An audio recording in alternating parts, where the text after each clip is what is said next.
Here we are back with the Taurus TX22, and I'm comparing this time the Lakeline against the Tandemkross guide rod. The original guide rod, no issues with it. Shoots well. There are plenty of videos out there of the TX22 being shot with the original guide rod in it. Really no issues with it. So if you want to stick with just the original, hey, you don't have to do any of this. As far as if you want to call it an upgrade, I just call it, ooh, look, I got a stainless steel guide rod in my pistol. So to just go ahead and put it out there, not having shot it with the Lakeline guide rod in it, I will say as a dry fit, in the sense of not shooting it, the Lakeline feels better, locks up better. I can do a press check and not worry about it not locking up. Has plenty of force coming from that spring to lock it up and push it forward. And guess what? Seems to be dragging on the barrel. We'll get into that in a little bit, but there's enough force from that spring where it pushes it forward and locks it up. And like I said, I haven't shot it yet, so I don't know if there's any issues with it when I'm shooting. All right, so as far as the Tandemkross, I had issues shooting it. And there's issues with the dry fit of doing a press check and just slowly letting the slide go forward. It doesn't lock up. You have to give it some assistance. Let me go ahead and jump into the weights of the three. And the only powder that's ever been on this scale is my reloading powder. All right.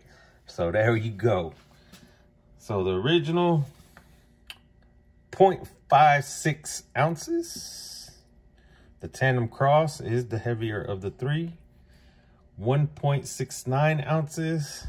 And the Lakeline LLC is 1.27. So both pretty much more than double the weight of the original. So I don't know if that helps with anything as far as balance, whatever. It's 22, not much recoil from a 22. So that's why I have a concern with the Tandemkross not fully going into battery. As far as the pistol going into battery with the Tandemkross, tends to bind up for some reason. So let's compare the two that we're looking at. So the Lakeline versus Tandemkross. Notice where the buffer is on the Lakeline versus the Tandemkross. And notice the different materials. The Tandemkross has this rubber buffer and the Lakeline has this polymer buffer. Also, the difference is this is a dual spring with the Tandemkross, and this is a single spring, which looks similar to the original. So that could be possibly why this is the better option so far. Not saying all the Tandemkross's guide rods are having issues in people's pistols. Not sure, but it is in mine. This one in particular. So let me go ahead and insert this. So like I said, the buffer is towards the front of the pistol. All right.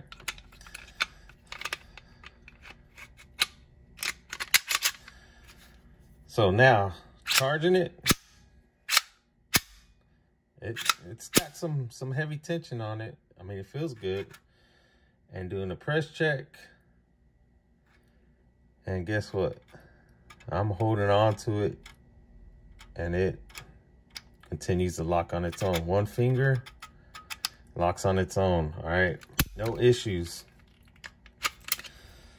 Now let's put the Tandemkross in. That way you can see what I'm talking about. So once again, the rubber buffer is towards the rear. And when it gets all, see how it bulges out? It's, I don't know. I think a polymer one personally would be better, better than this rubber type O-ring, or not O-ring, but rubber type buffer that they have in it. And you can feel it bind up a little bit. So,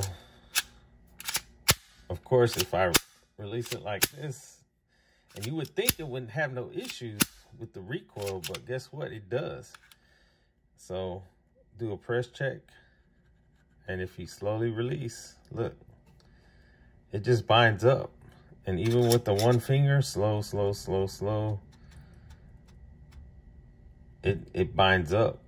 Just a little push in the back and fully locks. So I don't know what the deal is with this Tandemkross, but it's binding up towards that end. And like I said, I believe as far as right now, the Lakeline is the better of the two. And to be fair, I haven't shot the Lakeline guide rod in the TX22 yet. There is a video that will be coming out soon. And once I get that video out, I will have it for y'all to see. And like I said, I'm holding.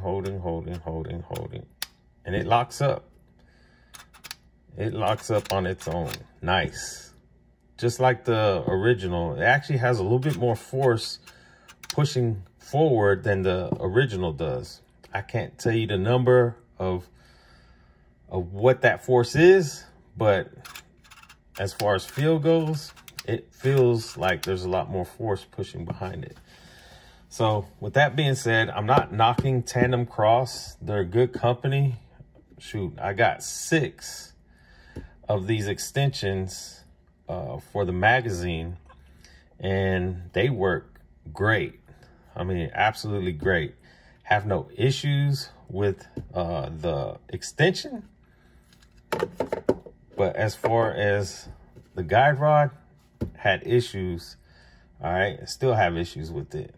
Can't figure it out. I'm not taking off any material on my frame, the lower portion, because I think that hump that's there is pushing up the spring, especially when it comes together and binds all together. Maybe it's that dual spring that's the issue. And if they could maybe turn this into a single spring like the OEM, that could solve the problem. And also replace this, because look, that's how easy it is to take this little rubber buffer off. It comes off pretty easy, and that could be a problem as well. It's just not that. I don't like it. I don't like this rubber buffer. If they put maybe a polymer buffer on it and put a spring like the OEM spring, which the Lakeline has, that could solve the issue. I don't know. Have any of y'all had any bad experiences with the guide rod from Tandemkross? I am. So Lakeline for me right now is looking good.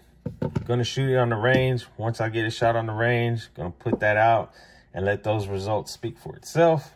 Until then, see you next time.